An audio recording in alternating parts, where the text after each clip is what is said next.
Wicked for Good is once again directed by John M. Chu, and it stars Cynthia Erivo, Ariana Grande, Jonathan Bailey, Michelle Yeoh, and Jeff Goldblum. And in the second part of the film adaptation of the Broadway musical, as an angry mob rises against the Wicked Witch, Glinda and Elphaba will need to come together one final time. With their singular friendship now the fulcrum of their futures, they will need to truly see each other with honesty and empathy if they are to change themselves and all of Oz for good. I was surprisingly a fan of the first Wicked film, and that's very surprising because I am not a fan of musicals. There is only a handful of musicals which I truly like. It's just a genre that's not my thing, and I think that's perfectly fine. But I was really excited for the second part because I like the first film so much.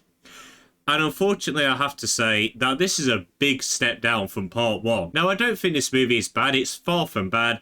It's just fine. When this movie hits, it really does hit. And it really hits when it focuses on the friendship between Glinda and Elphaba. And that's because it was set up so well in the first part. You really like seeing their friendship grow, the lessons that they learn from each other. Every scene they were in together, I was fully invested and it was really emotional. In fact, I think the first half of this movie was very solid. It had a few issues, which I'll get into in a minute, but overall as a whole, it is a wicked movie. It felt like a natural continuation of the first film. And then the second half of the movie came in. And then it just turned into the Wizard of Oz prequel. Now, I'm going to get into spoilers now if you haven't seen the movie. Skip to this time code if you want to avoid them. But as I mentioned there, it does turn into the Wizard of Oz prequel. And it's like two movies are competing for the spotlight in the second half of this film. You have the main continuation of the Wicked storyline, the stuff which I was actually invested in, and the parts where it wants to develop and make you understand why the characters in the Wizard of Oz are who they are and why they're doing this. And I didn't really like that. It just felt like complete filler. If you want to be a Wizard of Oz prequel, be a Wizard of Oz prequel and tell the stories of those characters. Don't involve it in the Wicked story. Because one thing which I really liked about the first film is that it felt like its own movie in the land of Oz. It didn't rely on nostalgia of the Wizard of Oz, other than of course Glinda and Elphaba who are in the original film and story. But other than that, it just felt like its own self-contained movie. With this film, it is certainly the nostalgia fest and really trying to make you point at the screen because, ooh, it's the Tin Man. This is how the Tin Man became the Tin Man. And this is how the Scarecrow became the Scarecrow and all that. And I just really did not like that stuff. And this was really detrimental to the overall movie because it made the final parts of this movie, especially the final act, feel really rushed. When the final song came on, I didn't really feel anything, because the build-up to it in the second movie was so all over the place. I honestly would have greatly preferred it if they just cut out all of the Wizard of Oz setup stuff and just added like another 20 minutes to the Wicked storyline, and you'd have a really solid second movie here. And aside from the Wizard of Oz stuff, which feels like it's padding time, there's also some random subplots which just feel like they're there just to give characters who don't do anything throughout the movie, just to give them something to do. The biggest character who suffers from this is Elphaba's sister, who eventually becomes the Wicked Witch of the East, aka the person who gets crushed by Dorothy's house in The Wizard of Oz. Now, you really could have done a great job at making that scene really emotional, making you really care about this character a lot more. In fact, they introduce a conflict with her where she's now the governor, and she has to try and produce these laws, which she knows that Elphaba is against, but she wants to produce them because she doesn't want people to think that she's with her sister. And that was a really great conflict. And I was like, okay, good. I like where this is going. This is really interesting. And it goes completely nowhere. And then, spoiler alert for a nearly 100-year-old movie, she gets crushed by Dorothy's house.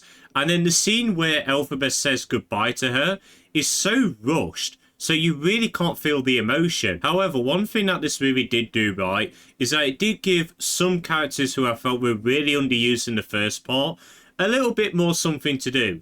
This is especially the case with Prince Yeoh, who I had no idea why he was in the original film. I thought his inclusion in that film was so random, it hardly did anything.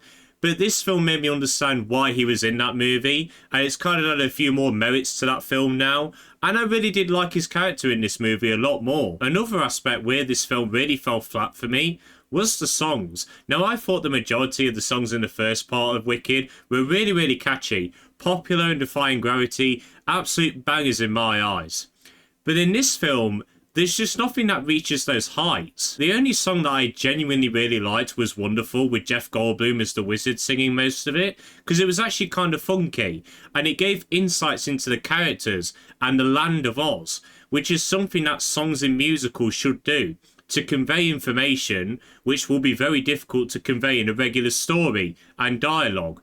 But the majority of the songs in this movie just don't do that. They tell you exactly what the characters are feeling when you already know what's happening and why they're feeling it. So there's just no intrigue into the songs. And as I mentioned earlier in the video, the final song in this movie is pretty decent, I'll give it this. But it's nowhere near on the level as Defying Gravity, nowhere near as emotional, because the build-up to it was so rushed. And I also think on a technical level, just like the first film, it's very, very weak, especially visually. Everything's all CGI, and when it's using practical sets, it looks really, really convincing and great. But there's so much CGI with the animals and the land, and it just looks so fake with all the green screen and the blue screen. You fail to get fully invested into the land of Oz. I also noticed some weird editing choices at times. There's just a load of random cuts. It's like a scene is just about to end, and before you can let it sink into your mind, it just cuts to the next scene, and it just keeps going and going and going like that because it's trying to rush through both of these movies at the same time. However, despite me not liking the majority of the songs, I can say they were produced well, they were sang really well. However, and I'm going to say it again, one more time to you all, stop using auto-tune in musicals. It breaks the illusion so much. They don't have auto-tune when they're singing in person. It's just so distracting. I wish you'd stop doing it and just trust the singers to actually, you know, sing. But finally, to end it off on a positive note, I do think the acting in this movie was really, really strong once again. Of course, Ariana Grande and Cynthia Erivo are absolutely brilliant as Glinda and Elphaba. They have really great chemistry. They really produce the emotions needed for the characters. Ariana easily stole the spotlight for me in this film though, just bringing more of the charm and the whimsy of Glinda that she brought in the first film. I really, really loved her performance here. Jeff Goldblum is the wizard. He's great once again because, well, it's Jeff Goldblum, what can I say? Jonathan Bailey is Prince Fiero. I thought he was really good in this film as well. However, one performance which I will criticise is Michelle Yeoh, who I thought was pretty good in the first film.